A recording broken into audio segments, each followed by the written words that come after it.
আমরা সিন্নি খাওয়াই না, সুন্নি না। আমরা দিনে যেমন নবীর পাগল, রাইতো নবীর পাগল।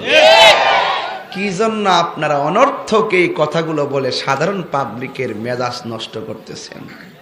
আমি আজকে খবর পাইছি এখানে যারা আমরারে দেখতে না হেরার বয়াই বহুত আইছে। আবার এই খবরও পাইছি মোটামুটি কেমন হইতেছে, রাত্র বেশি হয়েছে তো এই জন্য কিছুদিন সময় লাস্টে না হয়, এই জন্য এমনই অমান করে লাগি, কারণ এখন সবাই মোটামুটি সজাগ আছে। আবার যারা অন্য আমরা যারা দেখতে না এরাও অনেকে আইছে, টুপিটা খুললা রাখছে আর কি, বোঝা যায় না। আবার আপনার মাইন্ড করেন না, ওহন কন এরা আর আমরা ঠেলা ঠেলি কি নতুন না পুরান? মানে এটা সমাধানের দরকার আসেনি, আর কি ঠেলা ঠেলির সুযোগ আছে?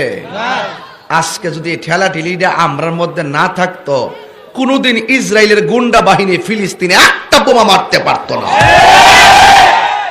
আপনি কি করেন? আরো ঠেলা ঠেলি চলবো? আরো ধাক্কা দেখি করবো?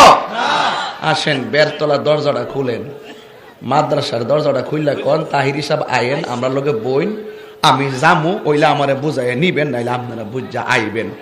এরপরে বাড়িঘর সব বেচা অস্ত্র টস্ত্র কিনা সুজা গাজার মধ্যে যাইয়া ওই গুন্ডা বাহিনী ইহুদির বদমাইশ গুলার আমরা সাজা দিব।